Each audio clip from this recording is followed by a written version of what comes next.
Welcome back. In this video, we're going to go over how to create your MyOpenMath account and how to get started using it to get your assignments done. So when you go to myopenmath.com, you should see a screen that looks basically like this. If you have used MyOpenMath before and want to use the same login information, the username and password, you can do that. You can, if you don't remember them, you can push forgot username or forgot password. MyOpenMath is free, so there's nothing really stopping you from just saying register as new student if you want. So that's what I'm going to do because that's probably what most people will do. So click on register as new student. Then you'll see a screen that looks like this. This looks a lot like any other time you've created an account on a website. You have to pick out a username, use only numbers, letters, and an underscore. Then put a password, and then unfortunately they don't tell you what the requirements are on that. I would try like 8 letters and a mix of numbers and letters. If you get it wrong, they're going to tell you what they expected in the first place. You have to enter the password twice as is customary. Then your first name and last name. Do me a favor and put your first name in the first name place and the last name in the last name place. That helps me keep things organized because the roster is in alphabetical order by last name. If there's some name that you prefer to be called that isn't the same as whatever COD has on WebAdvisor, then if you could put whatever COD has, you can use whatever name you want right here. But then if you could put whatever COD has after this in parentheses, just so that it helps keep me organized, I would appreciate it. All right, especially if you have a really common last name. All right, so then next an email address so that we can get a hold of you. And then this is optional. If you want to get an email every time you have a MyOpenMath message, you can do that. You have to be 13, check the box. You have to check the box saying that you read the terms of use. And then you'll need a course ID, and that'll be 176157 for our course. And then down below where it says enrollment key, you can leave that blank. So once you've done that, you can push sign up and everything. If everything goes okay, then it should let you into the course. If not, it won't, and you have to fix whatever has gone wrong. Thereafter, all you need to do is go to the MyOpenMath page and put your username and password in the appropriate boxes. So let's do that.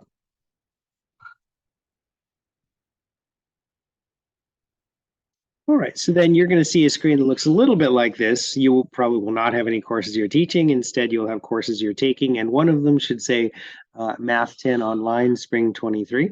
So we're going to click on that, and then you'll see a screen that looks basically like this, hopefully pretty much exactly like this. So I want to get used to the layout for MyOpenMath if you've never seen it before. Down the left side, messages to send and receive messages. Does that. Forums, click on that. If it interests you, you can take a look. Calendar is pretty useless because the calendar is right here in front of you anyways. Course map, I don't think I've ever clicked on that. So let me know what it does. Gradebook, click on that and it does just what you think it does. Logout does just what you think it does.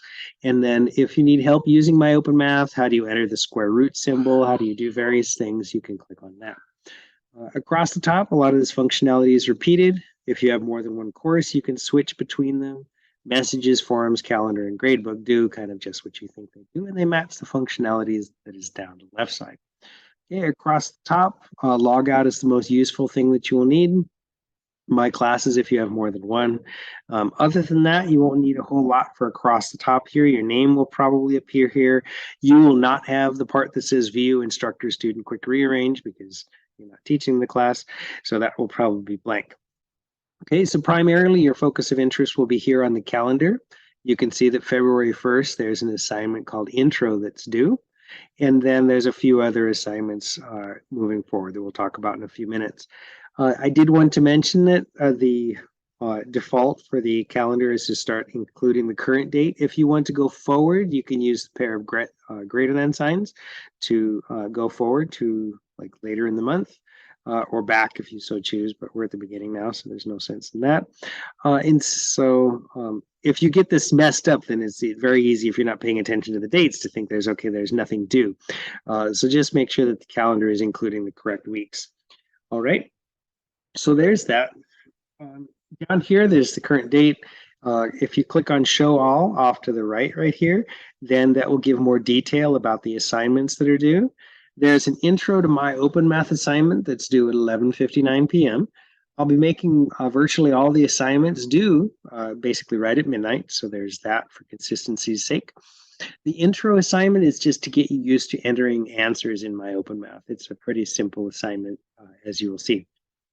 Okay, and then there's an assignment for 1.1 and 1.2, and then two video assignments, 1.1 and 1.2, as we'll see. Talk about this more in a little bit.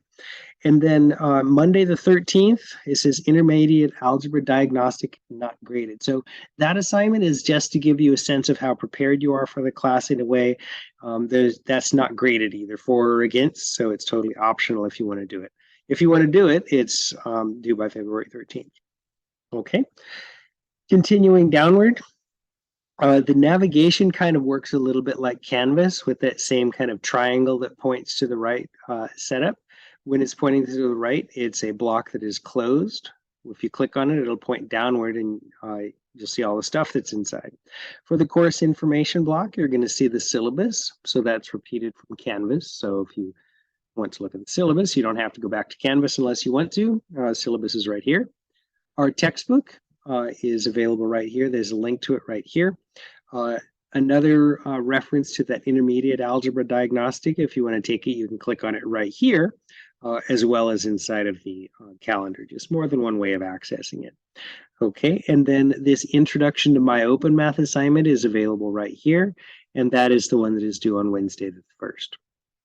Okay, so that's all there is in the course information block. After the next couple weeks or so, the only thing you really get out of this would be the syllabus and the textbook. Okay, the textbook link is also available elsewhere as well. Okay, videos and additional open resources. This block is optional. If you want to see more different math videos, you can, or Khan Academy, some people like that. Other textbooks, okay? Optional block there, videos and additional open resources. Okay, our content actually begins here, chapter 1, functions. Okay, the reading and outcomes block will tell us what we're supposed to be learning in this section, and there's a pointer to that chapter in the textbook. So yet another way of accessing the book. Okay, let me go back.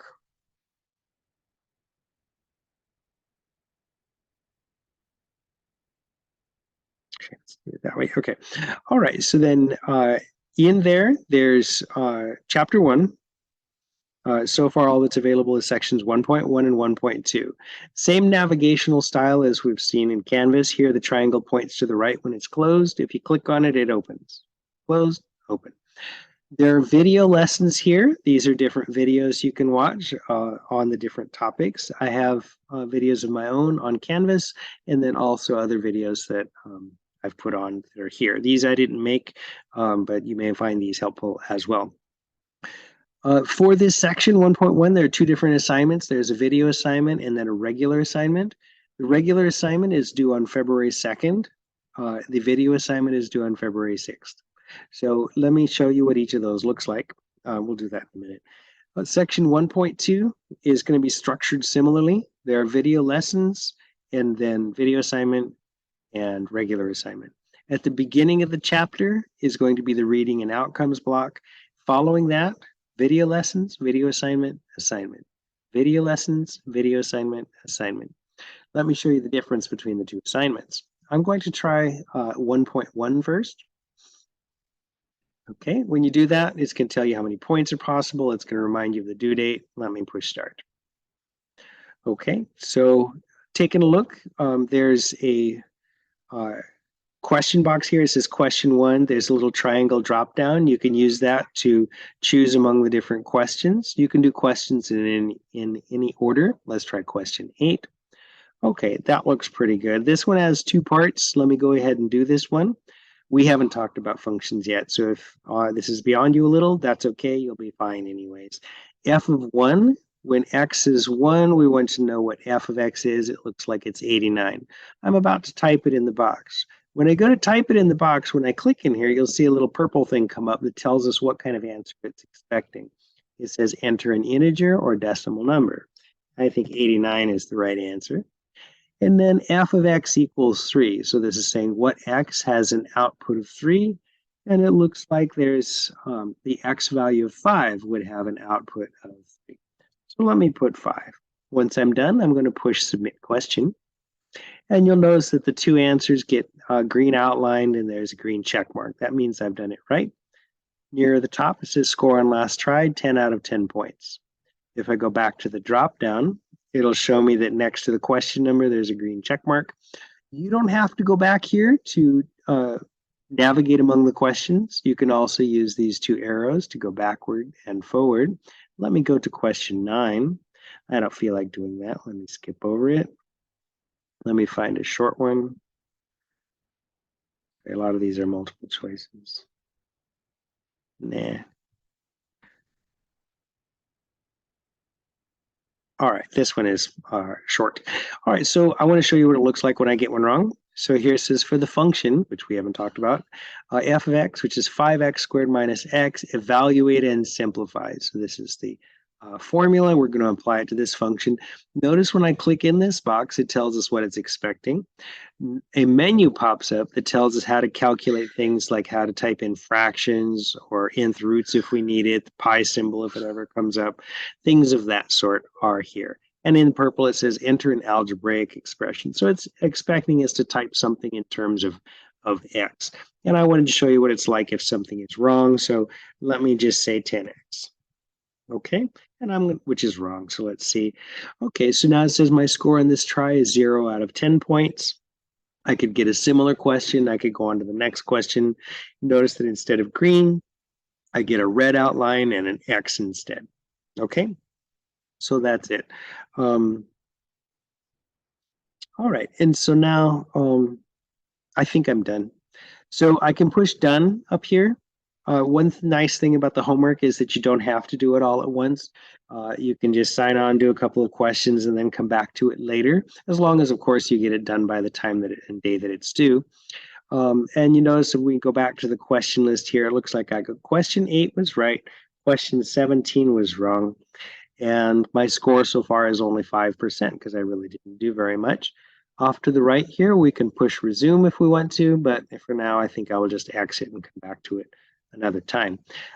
You can click on gradebook and see how you're doing. If I do it here, it won't let me because I'm not a real student. So you can try it though and see how it works. That's how the regular kind of assignment works. For the assignments, you don't have to, by the way, separately turn them in somehow. You'll notice that there was no like submit button that turns the assignment in. It's just there. Whenever I want to take a look at it, I can take a look at it and see how you've done. You don't have to separately do something to turn it in. Okay, video assignment, let me show you how that goes. Once again, 50 points possible. Here's the due date. Let me start that one. For this one, we're going to watch a video and then take a question and then answer a question.